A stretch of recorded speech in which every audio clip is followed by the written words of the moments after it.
I'm pathetic, Steve. You're the one spending Christmas Day with a dog that you called Haaland.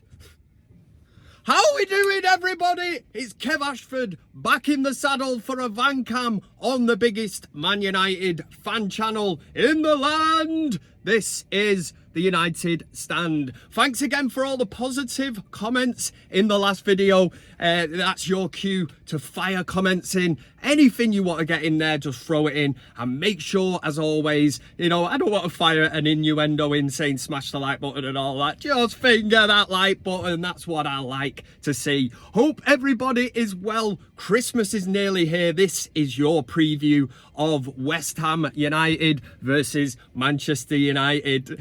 I'm forever blowing bubbles. What's all that about? Stone Island coat song, giving it the big un. Talking about pretty bubbles in the air. Do me a favour, slide on. But listen, on the back of a draw at Anfield, which has literally sent shockwaves through the universe, it seems that there is no such thing as a decent draw at Anfield. Now, on reflection, going into that game, you look at it in isolation and think, we've just gone there. You know, Manchester United, we're not very good. We know that. We've been absolutely diabolical most of this season, yet we managed to get a 0-0 draw at title contenders Liverpool, and it's really rattled him. And I love that. That's what I'm here for, to see all the Scousers going absolutely mental. And do you know what? That's probably a good time now to drop in nonsense of the week. That again was the Roy Keane impersonation. I will work on that. It will get better. But I did it last week and I said I'm going to start dropping it in because there is a hell of a lot of nonsense. But nonsense of the week this week certainly goes to Virgil van Dijk and Jurgen Klopp. Basically for the saltiness, the bitterness that come out of their mouths after this 0-0 draw. I mean, for God's sake, you'd have thought we went there and actually won, but the way this lot were carrying on, we had Virgil van Dijk after the game coming out and saying that only one team wanted to win. You had Jurgen Klopp more or less going down that same route. You know, that's not the way that he wants to play football. Well, how do you want to play it, Jurgen? And this is the thing with Jurgen Klopp. I've heard it so many times. For instance, a team like, say, Bournemouth go to Anfield, get dicked absolutely 4 or 5-0. And then you've got Jurgen Klopp after the game going, it was a great game of football. Bournemouth played in the right spirit. Yeah, but that's because you won 4 or 5-0. Now, when you get draw 0-0 to Manchester United, that's what really riles you. And the emphasis wasn't on Manchester United to go there and take the game to Liverpool. It was up to them and their famous atmosphere, which was non-existent, which is something that Anana touched on after the game. You know, what was the atmosphere, the famous atmosphere like at Anfield? He went, I didn't hear anything. I love that. Again, it just annoyed Liverpool. But there was positives to take. The emphasis wasn't on United to go there and win. We had to be compact. There was a game plan.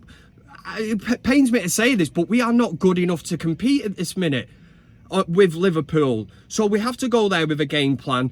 And it was basically not to lose that game. And we did it. You know, positives to take out of it. I mean, we talk about Varane being a Rolls Royce. I mean, God knows why the Rolls Royce was parked up in the garage, you know, week on end. You know, what was happening there?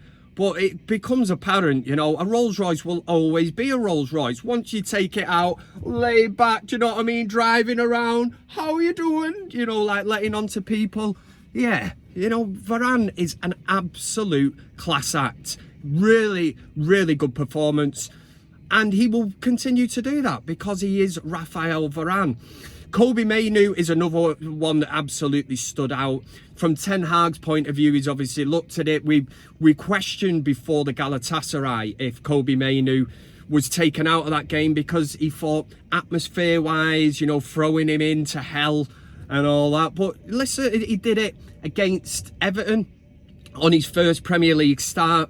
That's a tough atmosphere to go into. He's just done it at Anfield. The kid is 18 years old. He is years above, you know, what the way he is perceived on the pitch. He is so cool, and he's once United's midfield gets back to full strength, and it's something we debated on the United stand, as a free in the middle of the park, Mainoo on current form is straight in there, because he just does the simple things really well, doesn't overcomplicate things. You've got Casemiro coming back. That, for me, would be the two.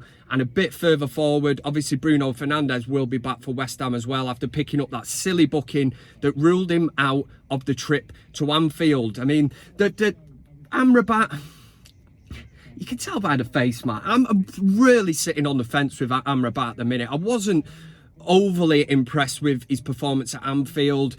Do we give him time? Of course we give him time, but there will become a moment when Manchester United have to make a decision on Amrabat, where they'll look and go, you know, are we going to activate this fee? Are we actually going to buy him? Because he's obviously on loan with a view to buy. And at this moment in time, you know, if you're saying, Kev, are we buying him now? What are we doing? From my perspective, I'm saying no. I've not seen enough, really, of him in that midfield area. And from what I've seen, it's not been great. But can we put it down to just a bad day at the office for him at Anfield? We got away with it. The main part of that was getting the draw. Now, there's obviously other news before I get into the West Ham thing. I'll touch on it briefly before the video finishes.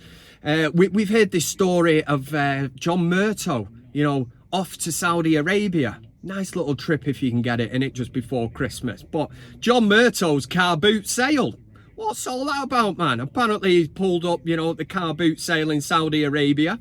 Opened up the boot. Who's in there? Tony Marshall, Jadon Sancho, Casemiro and Varane.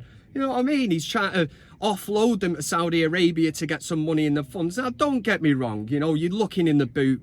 Sancho, Martial, damaged goods or whatever. I'm sure you could get some kind of a price from Saudi Arabia. But Casemiro and Varane? Seriously? No. I know that they are short-term fixes at Manchester United, but one thing you need in that team, leaders, which Casemiro and Varane both are, winners, which they both are, and you need that spine of your team. Once you introduce them two players into your team, I don't mind if you've got a youthful, you know, Mainoo, Garnacho, Højlund. You still need experienced players in there, and that's exactly what we will get. So the story, I think, ran from the Sun. Again, not the best you know, news outlet to be sourcing stories from, but if you believe what they say, Murtough's out there, he's trying to sell these players to raise funds for Erik ten Hag. It is West Ham at the weekend. It's going to be a difficult game. The main change for me is, and I will contradict myself slightly here, because I do usually say if it's not broke, don't fix it. But in this case, it is horses for courses. Manchester United can't set up the way that they did at Anfield, because we set up not to lose that game. Now, I've got no problem setting up not to lose against West Ham, but going forward, we did have a few chances at Anfield that on another day, Garnacho, you know, if he gets his shot away earlier, Højlund had a chance as well. You know, that could have been the difference between what people would have viewed as smash and grab. I don't care. Like I said earlier, there's no such thing as a rubbish draw. You know, you had knobheads like Gary Neville carrying on, you know, and saying it was a bore draw and all this. I don't get it. I know Arsenal fans have said to me, they play Liverpool this week at Anfield, they would take a draw now. So what? Why is it negative when it is Manchester United? You know, this is where we are. This is where we are at the minute, and we're not getting ahead of ourselves. It's something to build on. But when you go into West Ham, for me, West Ham will be quite defensive, I would have thought. And yes, they will give it a go. But the one tweak in that team for me, Bruno Fernandes is back from his suspension. And for me, McTominay would drop out. Bruno goes in there as the number 10. And you keep that team exactly the same. Barring any late injury news. You know, I was going to say if Martial gets injured in the warm-up, is he injured? He's always injured, isn't he? But it will be a tough game. It will be a tough game. And listen, I'm going to wrap up. Do you know why? Because it's Christmas. It is. And I just wanted to say thank you to everybody who's shown love for Van Cam on the United stand. I hope you have a great Christmas. I will be back over the Christmas period doing the old Van Cams. Don't know why I'm doing that with my hand, but I just wanted to say I'm really overwhelmed by the response. All the comments, always positive. I think there was one person last week who said, you know, this guy's really annoying. Oh, that's just reminded me to that person, actually. I've got something for you here in this bag. I'll just reach. Have a couple of them. In fact, take two. It's Christmas time, buy one, get one free. But United, for me, it's all about the 3 points. We cannot set out to draw this game against West Ham. The emphasis for me will be on Manchester United. Yes, we're going to West Ham. All the bubbles, the nonsense that goes with it. We have to go there and get 3 points because this will be a difficult Christmas period. Following that, we've got Aston Villa, and we know that Aston Villa are playing superbly this season. So again, it's going to be difficult, but it's all about momentum. It's all about building up the confidence, and that is exactly what we're doing.